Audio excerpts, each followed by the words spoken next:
Southeast. And tonight we've got representing AFL Gippsland, we've got Nick Fogarty, and my name is Sean Connell. I'm the Chief Operating Officer of AFL Southeast.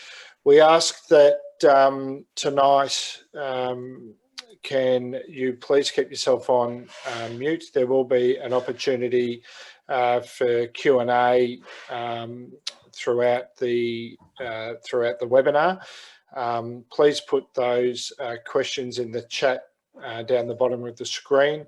The ones that we don't get to tonight, don't get answered tonight, we will certainly put together a FAQ sheet based on the questions. We'll distribute the video as well as the FAQ sheet for your information. Tonight's webinar will be conducted by Paul Stewart, who has been with Sports TG and FootyWeb for over 8 years. So we welcome him and we thank him for his time tonight. On behalf of AFL Southeast and AFL Gippsland, we just wish to acknowledge it's been a really difficult year this year, obviously with COVID, no play. We respect that the role that clubs play in our community, and that we hope that in our preparations for season 2021, we're able to get off to a commencement in April 2021. Tonight's webinar, hopefully you'll find informative and it helps you in the setup for your 2021 season. Paul, I'll now hand it across to you to run through the webinar, and welcome everyone, and hopefully you get something out of tonight. So welcome. Well, thank you, Sean. Yeah, hi everyone. My name's Paul Stewart. As Sean has mentioned, I've been involved at Sports TG for just over 8 years and have worked on the FootyWeb system for that whole period of time. So hopefully what I can do is I'll take you through some of the functionality that you need to go through to get set up for 2021. And I'll also take you through a few of the enhancements that have been released in the last couple of weeks to help with the registration process of your players. Yeah, just like Sean mentioned, put the questions in chat and we'll get to them at the end and work through them as well. Okay, right, so basically we've got 4 parts to this session. First is kind of just the housekeeping side of things. So that's looking at sort of the settings, keeping your contacts up to date, the locator information, and that sort of stuff. So mostly these 3 tabs here, and then also the setting cog under there as well. So secondly, we'll go through the registration setup. So how to set up registration fees that members can pay online, for how to set up registration forms. I'll briefly touch on the notion of credits for the 2021 season and how you can issue some credit. You can use the system to create codes which can then be used to basically allow people who you've used to roll over their fees from 2020 to 2021 to go through the form without paying. But I've got a document that I've sent to Sean that he'll be able to distribute as well as part of that takes you through that whole process as well. So it's because it's quite time consuming, so I'll take you through that. I won't take you through that tonight, I'll just touch on it. And then we'll get into reporting and that side of things as well, so that you've got all the reports you need to keep up to date with what's happening in the club. Okay, so from a housekeeping point of view, Basically, at the start of every season, you should do a couple of things just to make sure all the details within the system is up to date.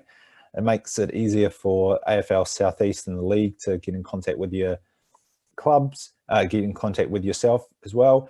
And it also means that new players that are trying to find a club can see your contact details and things if you wish as well. So what we'll do is we'll start off with the details tab, which is basically just the postal address and details of your club. Okay, and the big thing here, or the one to note, is just the team type down the bottom, and that's to make sure that you as a club are being promoted through the play.afl website correctly. Make sure you're choosing your team, what team types you offer. Okay. The next one is the contacts. And this is where you can go through and you can put in the details of the contact and committee roles that you have at your club. And you can also nominate the sort of communications that this person will get. So your primary contact, they will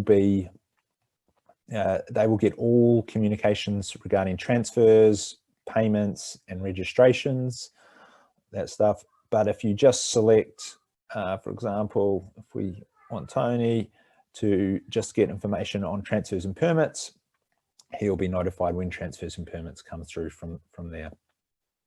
The other part of this is that if you tick the publish and locator box, then this person's details will also be published onto the play.afl website. So if a person is searching for a club in your area, they go to play.afl, they type in their postcode, your name will show up, as well as all your club contact details when a person is looking for the club to try and register to. Okay. And then finally is the locator tab. So once again, go through, put in all your venue address, the days of the week that you operate. If you are catering for female groups or teams, access all abilities or masters, and then you want to tick show us in the public locator, and you can also write any notes that you want in here. And then one of the most important things to do is to then drop your pin on your ground as well. So that way that's where everyone will work out where your home ground is, and then they can see, and that also feeds into the play.afl center. So if I search for my suburb, then that's where the information is pulled from. Okay, so that's nice and easy. Just make sure you do that. At the start of every season, I think it's around mid-January, the AFL locks down the system and makes sure everyone updates that anyway. So whether you do it now or in January when that happens, then it's your choice, basically. So then the next side I wanted to go through is just the cogwheel down the on the right hand side, top corner. So it can be accessed all the time from any page you're in. And basically there's a couple of things that you should be doing at the start of the season. One is doing an audit of the people that have access to the system. Okay, so I know this person here, Justin, he hasn't worked for our company for a number of years. And so what I want to do here is I just want to delete that record. Okay. Okay, and then if you have any other people that you want to add, so for example, myself,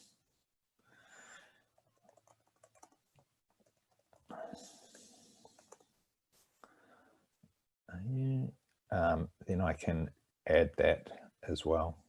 Oh.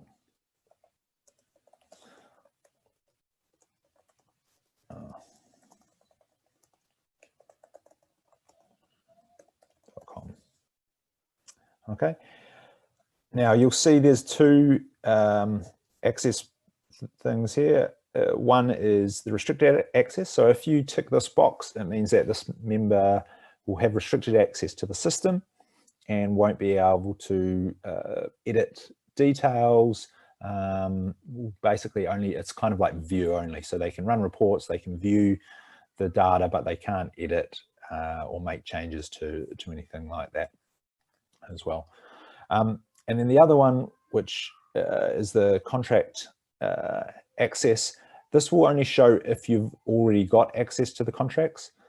So once, if you don't have access and need access to the contract system to upload your APP detail budgets and summaries and player declarations, then you need to contact someone at your league to give you access. And then once you as a club has access, then you'll be able to see that there. Okay, so I'm just going to add myself here, and then you'll see there.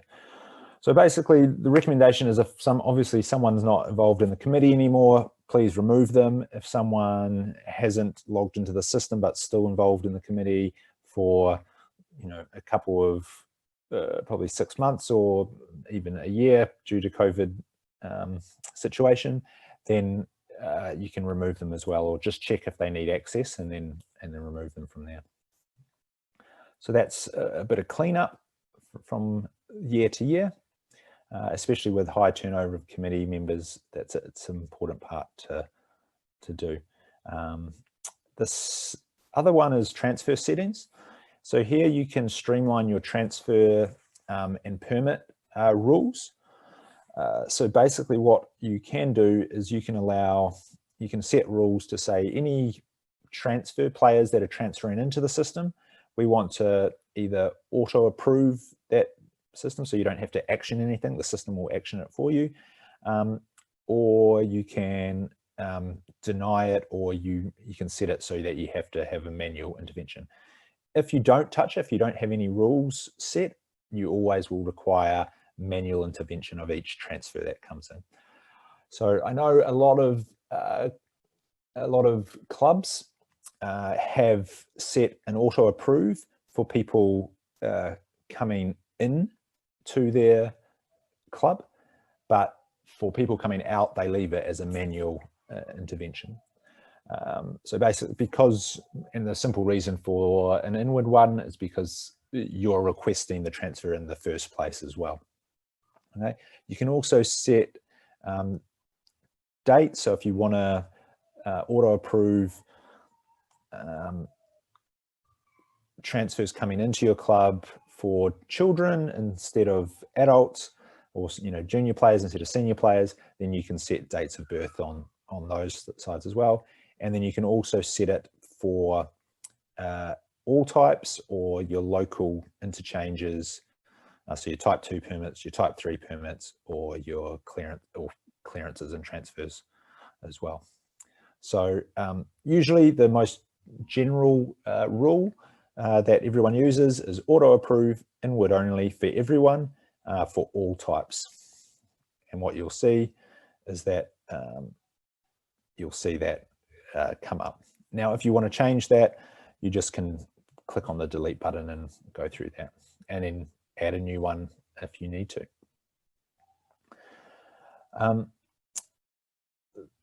The other side of thing is, so the audit log, and as you can see, this tracks the last 20 or so items of what has happened. So you can see I've added a clearance setting, I've also deleted someone from user management, and I've also added someone from user management. We keep this, the audit log is, we only display the last 20 actions, but we actually, in theory, we pretty much store every action that you take within the system. And we do this to help with rulings on player eligibility and incorrect transfers and all that. So it's not unusual for leagues to request who's changed what in the system when if there's a player eligibility ruling that needs to be made, or incorrect transfer of player and things like that. So that's an audit log. So if someone in your club's gone rogue, then and started changing prices or requesting transfers or everything like that, then we can help you find out who that person who's doing what as well. I suppose the last two that I want everyone to be aware of is the unlimited custom fields and unlimited lookups. So this is a new, I mean, it's been around for 3 or 4 years, but not widely used. Basically, an unlimited custom field means you can create as many custom fields as you want, and you can call them what you want. So I'm going to say, is your hair blue? And then I'm going to make that lookup. So a lookup is when you have a drop down for options. So yes, no, in this case would be that. And I'd go create the unlimited custom field. Now, what I also need to do for that yes, no lookup question is I need to add the options for a person to check.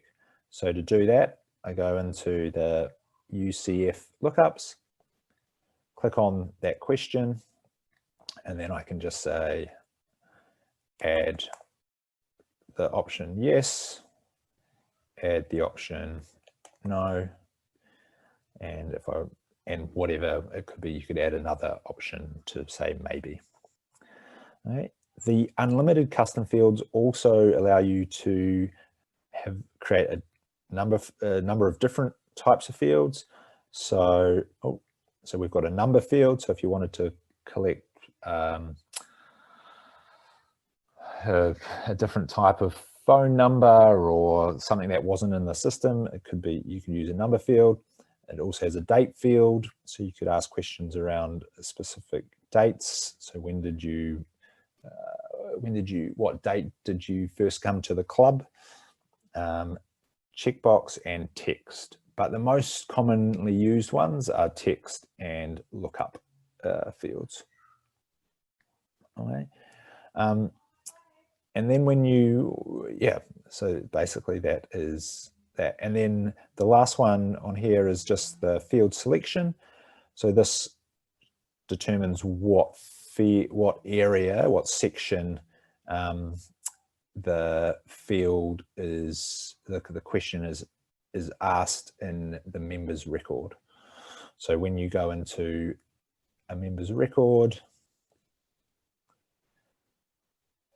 and you've got these sections here, so FootyWeb summary, personal details, contact details, this is what home address details, that's what that field is asking you to determine. Okay, so that's just the housekeeping side of things. You also notice that you have a home button which takes you back to the top level. As you probably saw, if I go into a team, I'm now at the team level and the level selection bar changes and gives me a little drop down arrow, and I can just navigate back up to the club from that level as well.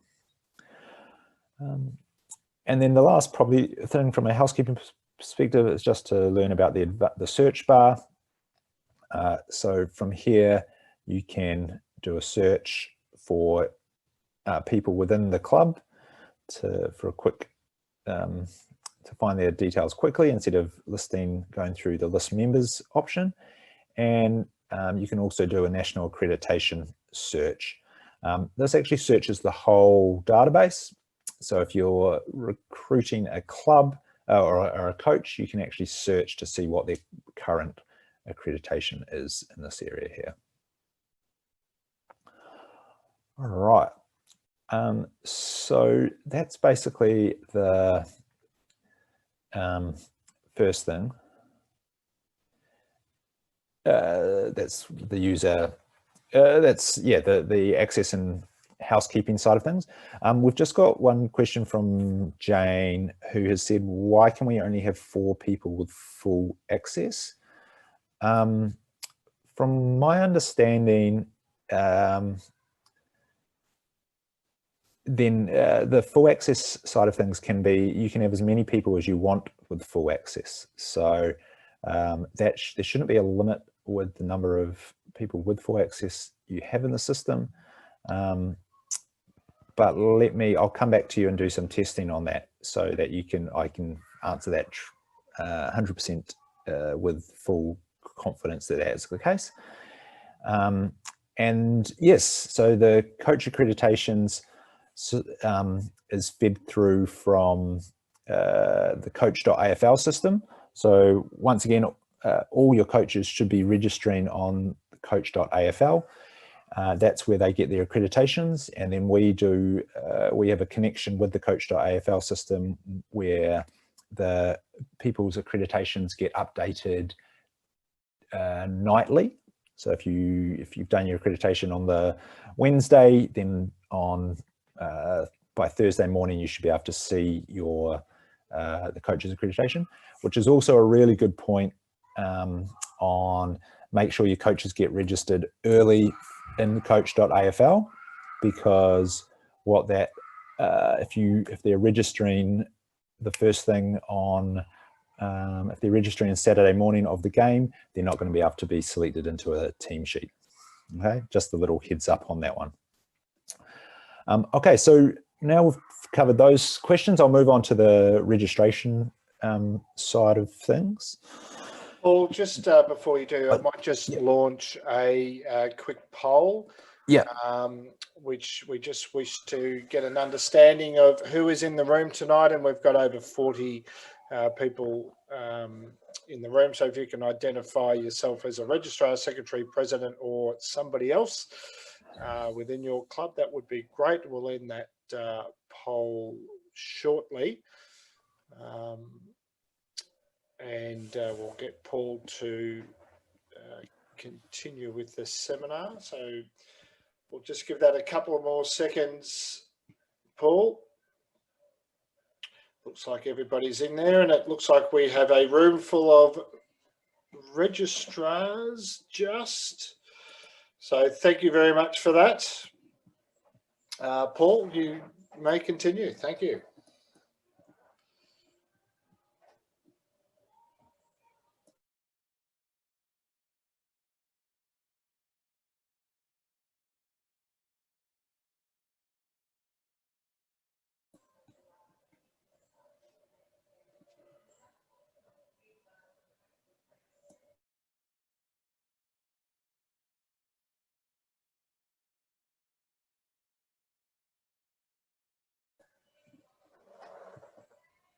Paul, you need to unmute yourself.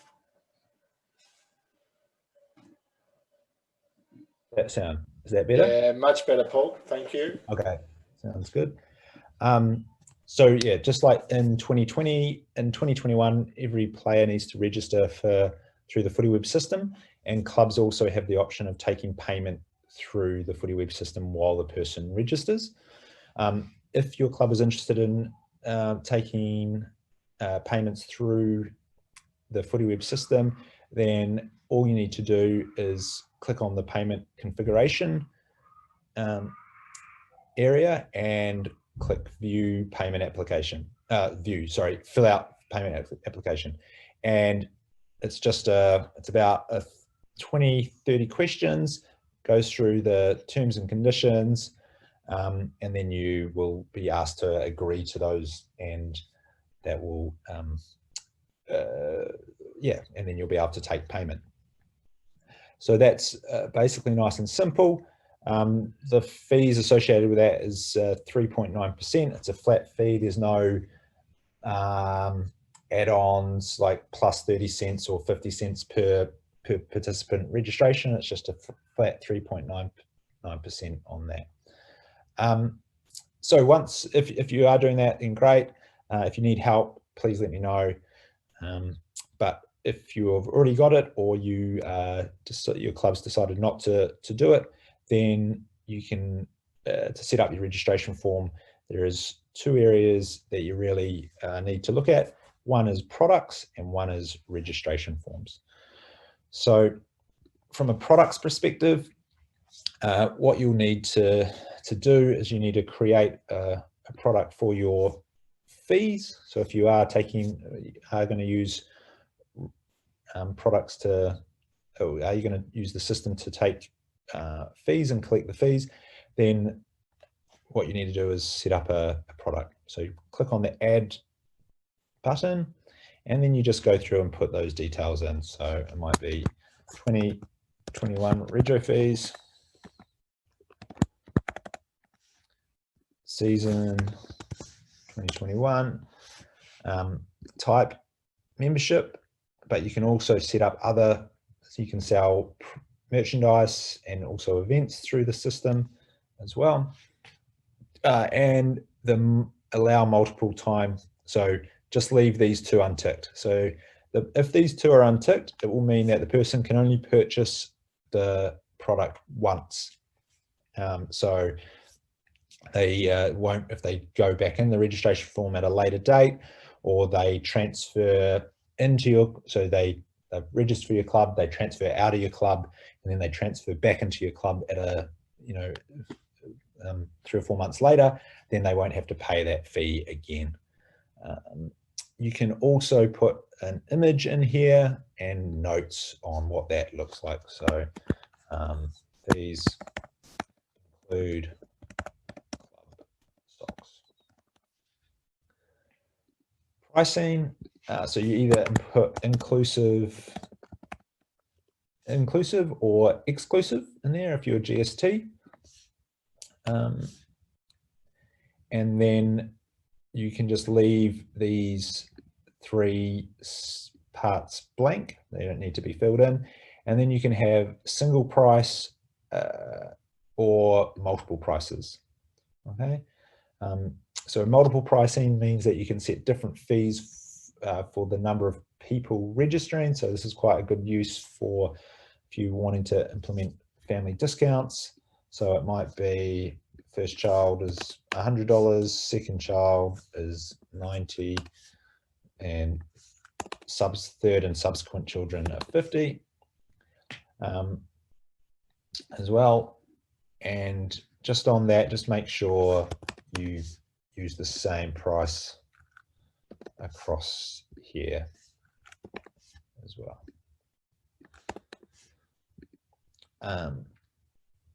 And then set up your payment split. So also make sure that your payment split is always 100% to the club.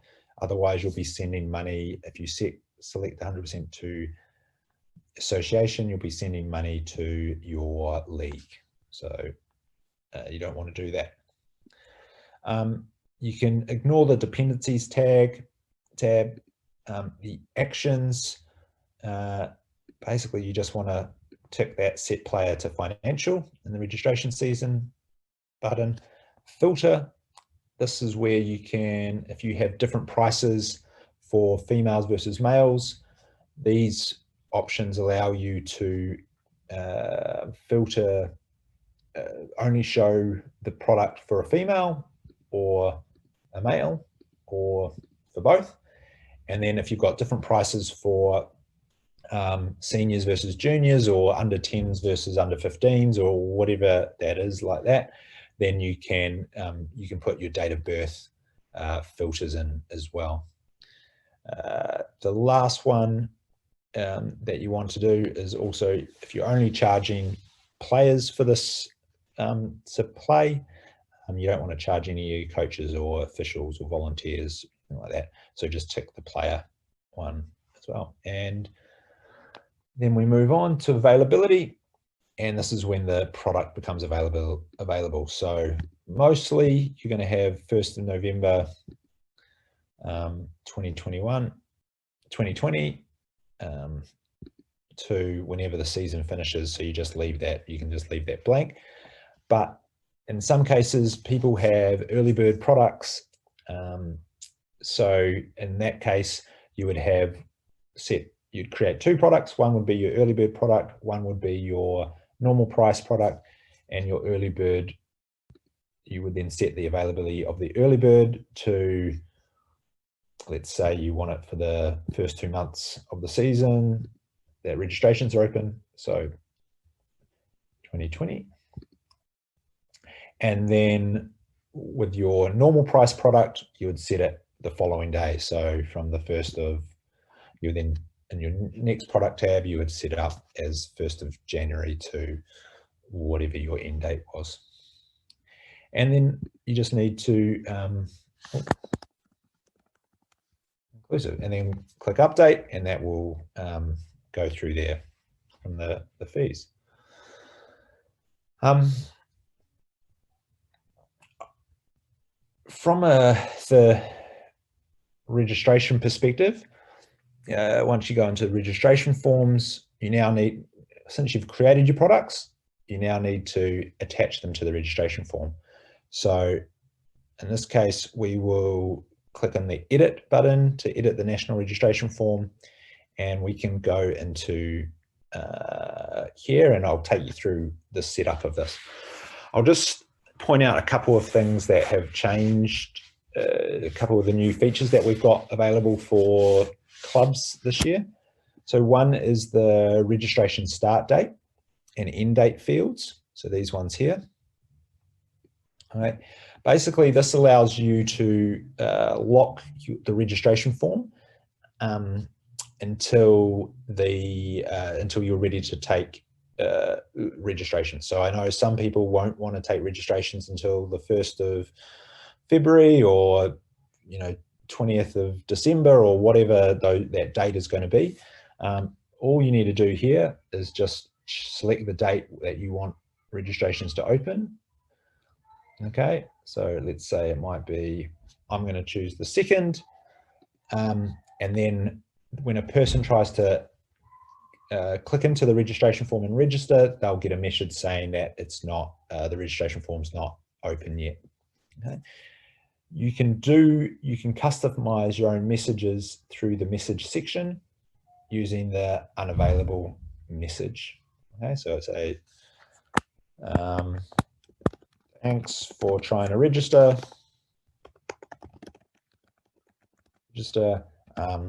Registrations will open on the 2nd. Okay. And then save those. My only word of warning on that one is that the national transfer, so transfers open up on the 1st of November. And if you're trying to bring people into the club, if you've set a different start date for there, then those people transferring into your club won't be able to fill out the last step of the transfer, which is their registration form. So if you're planning on bringing people into your club on the 1st of November in that first transfer window, then just leave this blank or set the date to the 1st of November. Or if you're not planning on bringing players into your club in that 1st of November transfer window, then you can set the date that you want to set in here. Cool. So that's one of the new pieces of functionality that we've allowed this year, and we've done that based on feedback around COVID and the uncertainty of a season, and people wanting to be a little bit more, have a little bit more flexibility around when people register, or a little bit more control around when people are registering to their club.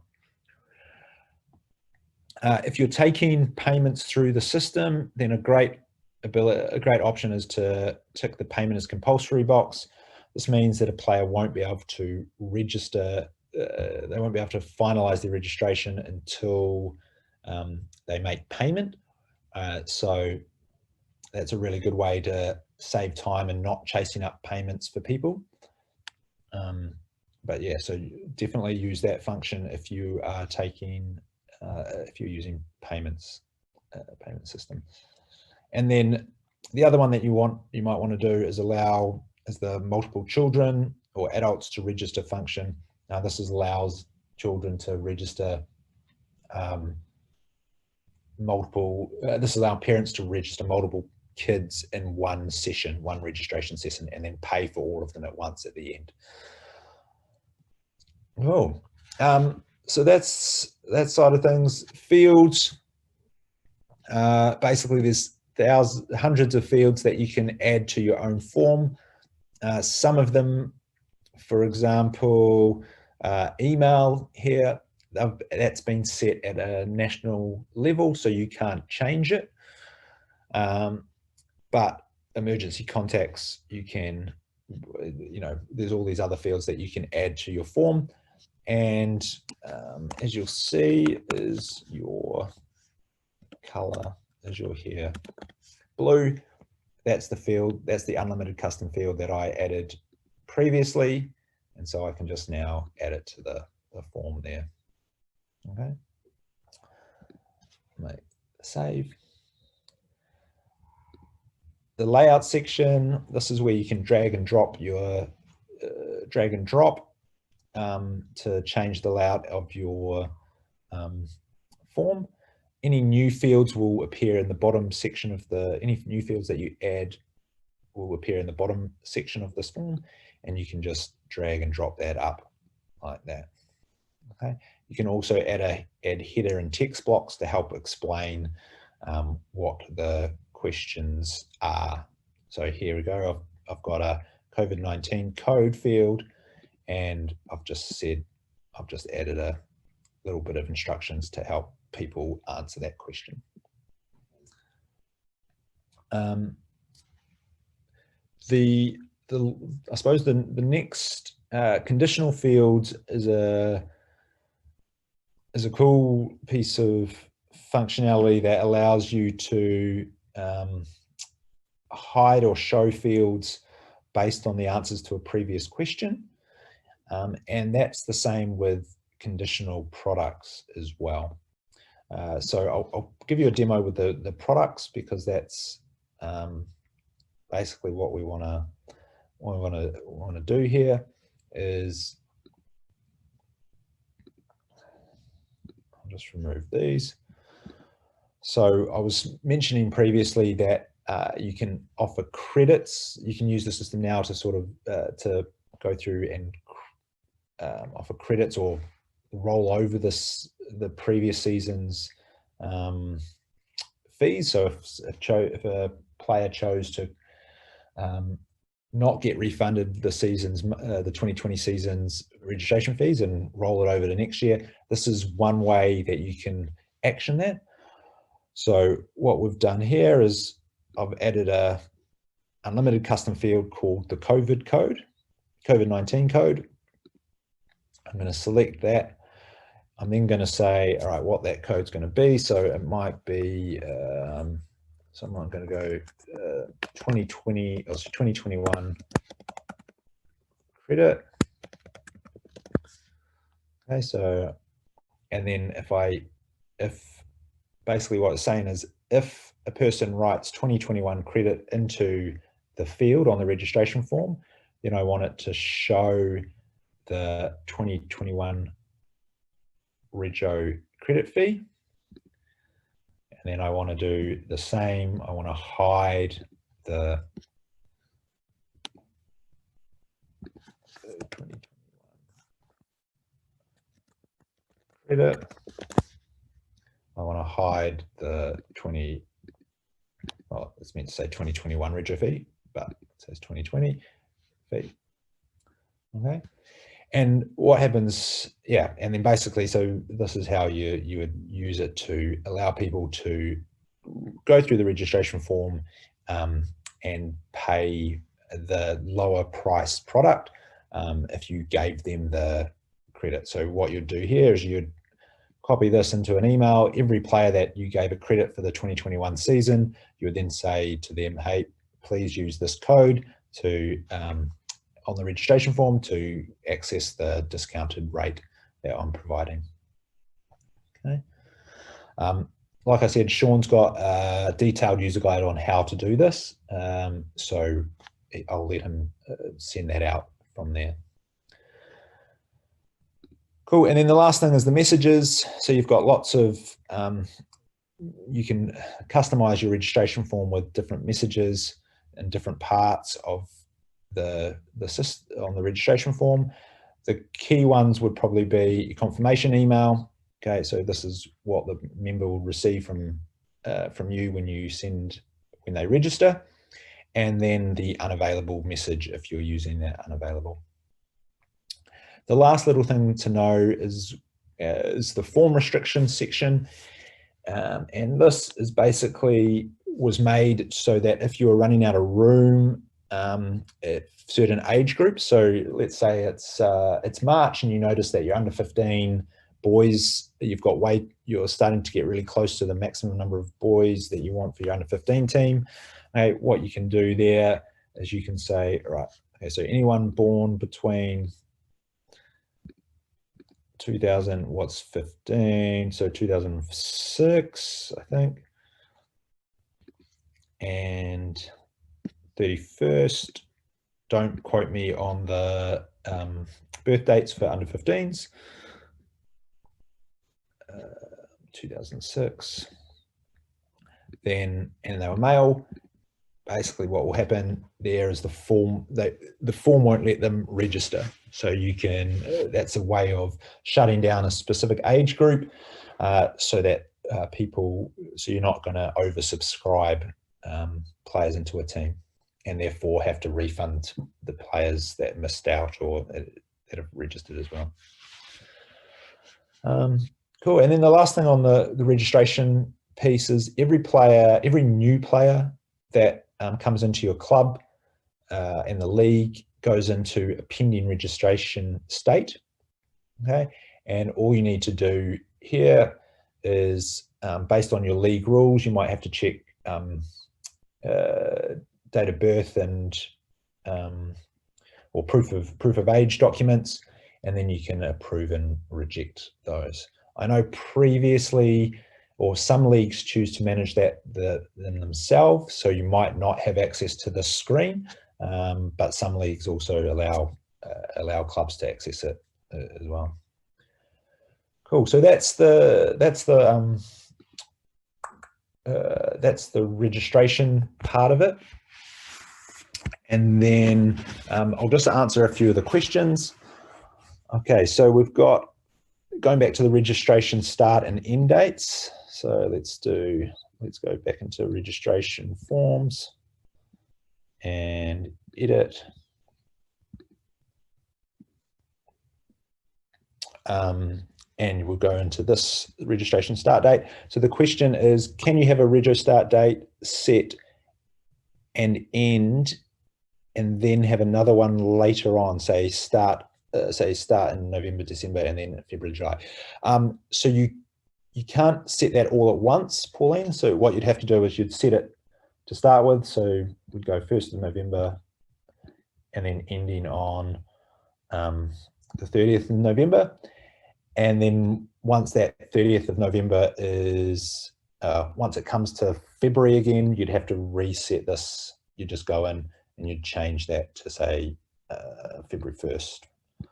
And then you can just clear this like that. Okay, so that's the way around that. You can't have multiple settings. The restrictions, so the age restrictions can be done at any stage of the registration period. So basically these start and end dates, you can set at any time and the registration form will just end, and the same with the form restrictions as well. So you can set those in February or March or April or June or July or whatever it was. So basically it can be set at any time. You just have to manage that yourself. This is probably one for you, Sean. regarding the date of birth ranges for each age group and how old under 8s need to be, etc., etc. So we'll answer that. We'll answer that later. Thanks, Melissa. And then, yeah, so then there's, we've got a couple. So Jane is asking about a deregistered player. So how do you remove them from the season? I'm going to have to do some research on that, Jane, and come back to you. And then the other one will, and under is Bree, how can we stop families from sharing a rego code to those not entitled? So yeah, good question, Bree. So just like anyone has a, this is a one-to-many solution. So you could, I wouldn't recommend setting up a code sequence, because it would mean you have to set up multiple rules. You'd have a lot of rules. All I would say is you can, if you've got a rego code, to stop families sharing it, you just need to monitor that. You'll be able to run reports off the person who's registered, so you'll see that they've got the credit product or the full price product, and you can then compare that to your list of credited or none things. There is actually another way to credit, to use the system to run credits, which is a lot simpler, but it's very limited in what it can achieve as well. So, and that's all, that's been, that's in the document that I've set Sean as well. So he'll go that through. Okay, so the last little bit here is on reports. So that's, I'll just jump into here and go into the report section. So we've changed this a little bit. We changed this mostly, I think it was in the back end of last year. So of probably about a year ago now. So some of you might have seen the new new reporting sites and some haven't. Basically, this area here now shows your most used reports. Okay, and you've also can access all your other reports from this side from this area here as well. Just a couple ones that I wanna show is so an advanced member report. You can go and configure. So instead of previously you had to always drag and drop a field across. Okay, so it got pretty time consuming. Now you can just use the green plus button to click them across like that. And then the other way to do it as well is or the other improvement that we made, because there's so many different options for fields and everything like that, there's hundreds of fields that you can report on. What we've done is we've used the find a field search bar. So so is your hair blue? Is your hair blue? I can just search for that and go there and add that in. So that makes it nice and easy. And then the last one is quick link. So this is a really cool one. So the quick link field, when you run the report, so I'm just going to run that. This actually gives a link back into the members record now. So I can go into here and I can see that this player is now, I'd go back into their records. So that just allows me to manage that really nice and easy. And it opens up into a new tab. So then I can just keep going and finding that record. So those are a few little enhancements that we've made from a reporting point of view to make it a lot easier for you. And then I suppose the key ones that you're usually trying to work out from a registration point of view is how many people you can how many people have registered per how many people have registered, and also what if they've paid or not paid.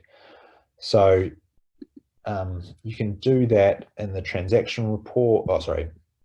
You can do that in the advanced member report. So I'm just going to go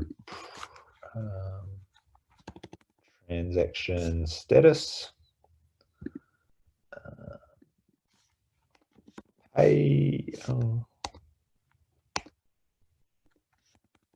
Date. Payment date. Cool. Date of birth. And then I'm also going to go first name, family name. And if I need to, I can pull in other information about lots of things as well. So basically what I'm going to do here is I want to see all the people that have a paid transaction with a payment date greater, so more than the 1st of November 2020. So I know that everyone that's paid has been paying for the season, for the 2021 season. And I want to know their date of birth and things like that. And what I can do here, year of birth is probably even better one, year of birth. And then what I can do here is I can sort by certain fields, but I can also group by my years of birth as well. So I won't get any records showing up because of these filters. But if I just remove these out of the way, I can run the report and I can see that I've got one person born in 1946, one in 1960, 67, got a lot in the 1980s. So I can keep a track of who's registering in which age groups that way. And then I also, if I have in the report, you can see that they're unpaid or paid. Okay. You can also then add season information as well to work out what seasons they've been registered into. So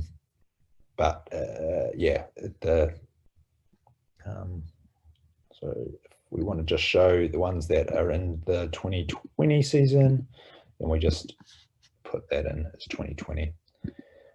And we've got the one person who was born in 2001 with a paid report. So there's lots you can do in reporting. The other key one, if you're taking payments through the system, is your funds received report. This will show you when Sports DG distributes them or settles the money into your account. We settle 3 times a week, Tuesday, Wednesday, Thursday. So basically the money will come in. So if 5 people register on the Saturday, and the money will be distributed to you on the Tuesday from there, and you'll be able to see this. So that the key ones here are distribution ID. So that's the ID that will appear in your bank statement as part of the description of the deposit that Sports DG has made into your bank account. Okay. Another one is date funds sent, so you know when we've sent the funds, and then you can also put in the payment from to tell you who's made the payment, which kids are involved, which kids have made payment that make up the distribution amount, and the money received after fees. And then if you want to, then you can group by distribution ID and get that full process as well. Once you've got a really good report, the other piece of advice I would do is make sure you save it. So you can just click on the save and you just go settlement, fund settlement.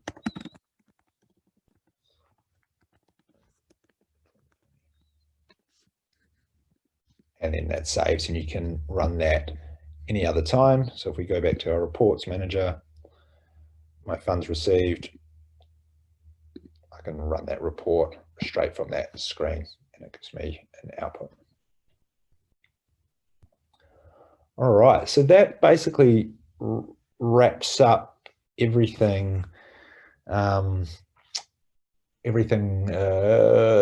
you kind of need to know right now. We'll be doing more webinars close to the season with regards to different topics, like getting ready for game day. We've got some pretty exciting developments coming up. We're adding a few more payment options, so people can pay via different solutions. We are working on a buy now, pay later option as well, to help with people pay club fees through buy now, pay later. So there'll be an announcement made on that pretty soon.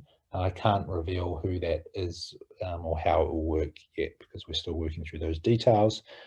But that should be available sort of in January and February going into next year. And then the other big one that we did we did some work on this year is that we've now got an integration with Tidy HQ.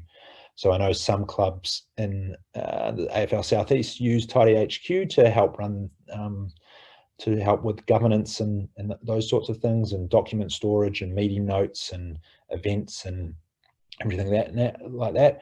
So there's now an integration between Tidy HQ and Sports TG database. How you access it is you just sign up for a Tidy HQ system, and then in one of their modules they've got a Sports TG integration market option that you just need to tick, fill out a form, and then it's done.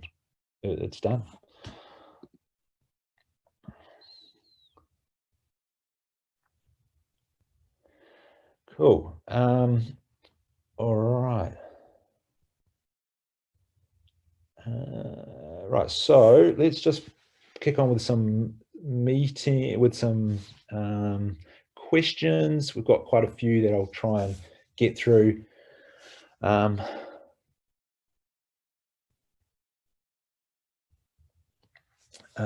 Bree, what I'll do, if you want, Bree, you can give me an email and we can talk through how you can do some credit stuff as well. So happy to talk through that with people. Kylie, if someone doesn't select a product, then will they still be picked up in the report? That's a really good question. What you can do is, from a product perspective, you can add it as a mandatory product within the registration form. So it's pre-selected for the person. So under the products tab here, you'll see that we've got it's active and mandatory on the form. So that way they've got, so basically that's been pre-selected for the person. And then what you use is you use the product filters to determine which age group and gender it shows for. So you should be able to do it. You should be able to set up your registration form so no one actually has to select a product. The registration form and the filters select it too.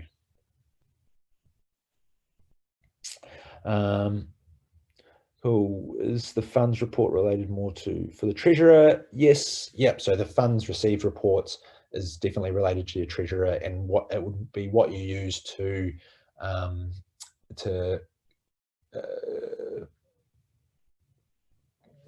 compare your bank statements with, so the money coming in versus the money coming out. So you'd reconcile your payments in your bank statements and the money in the bank account through the funds received report. Buy now, pay later. Will the club still receive payment at the time of registration? Yes. So basically, buy now, pay later. How that works is, yeah, so the person, so they'll select the $200 registration fee, for example. The club will get that fee distributed in our normal distribution processes, so 3 times a week, and the player will pay that off in 4 installments over the period of time that it'll be. So it might be they might get charged $50 on week 2, another $50 in week 4, another $50 in week 6, and another $50 in week 8 after registration. So that's how that will work. Like I said, there'll be more information on that at a later date. Is TidyHQ free for clubs to use?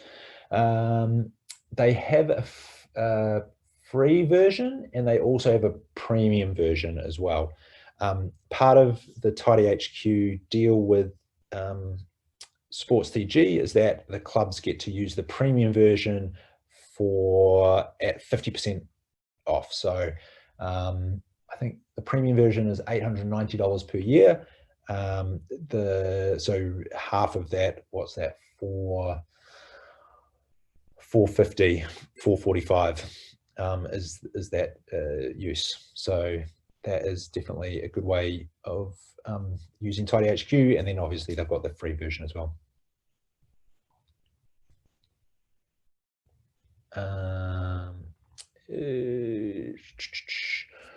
I might, Jazz, I'm just trying to, is it possible to customize the message that gets sent to the club registrar for pending registrations?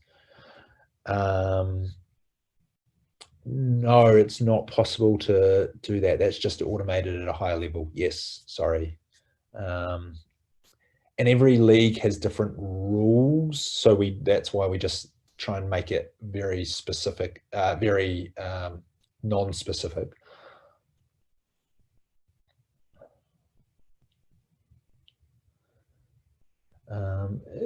From the buy now, pay later, look, yeah, so we're just starting those conversations. Yeah, basically, Pauline, all I can say is that more information will come out later this year, like closer to Christmas time, with what is available. Yeah, so I can't say much more than that. And then Jane, if they do not make payment for buy now, pay later, will the clubs be penalized? No. So if the person, yeah, so basically, yeah, so that's a really interesting one, because obviously buy now, pay later is like offering kind of a short-term loan over the period, but they don't pay interest on that. There's just late fees. So no, the club won't be penalized. And when we've been talking to providers around buy now, pay later, we've spent a lot of time with them talking about what their collection process is, what they need to, how they go about contacting the members and everything like that. But no, the clubs won't be penalized. Basically, how buy now, pay later works is that it's an agreement between the user, so the player, and the person buying something, and then the buy now, pay later company, and the clubs just receive that money from there. So if we can set set dates, all fees need to be paid by if using buy. No, so how buy now, pay later works is that the player or the person buying the product gets to choose their repayment cycle. So that can be 1 month, 2 months, 3 months, 4 months. I think we're putting a limit on it up to 4 months, but you guys get your fees up front, basically. So you get the fee up front, and then the player will pay the buy now, pay later company off at a later date, or as they go through installments. If they miss some of the installments, then there's late fees for the player to do, and then they'll just and then the buy now, pay later company will work through with the player on that. Yeah. Yeah, so buy now, pay later. Once again, yeah, more what the fees are going to be. That's all will come out at a later date. Yeah, so I won't say any more about that because that's all been communicated later. All right. Well, that's pretty much it. If you do have any other questions, feel free to shoot me or Sean an email. I think I've answered everyone. There's a few that I have to come back to, so I'll go through those again, and I'll get back to everyone. I'll answer those questions to the people that I need to come back to at a later date once I read through and actually find the information I need to. Thank you, Paul. I'd like to thank yourself on behalf of AFL Gippsland and AFL Southeast for your time tonight, and we thank the over 40 volunteers that have joined us tonight, so I really appreciate that. Good luck for the start of the season, and yeah, we'll distribute the video and the webinar in the next couple of days, and we'll put together the FAQs based on the questions that we've got through the chat. So thank you very much, and enjoy the rest of your evening. Yeah, good luck everyone, and yeah, talk later. Cheers. Thanks, gentlemen.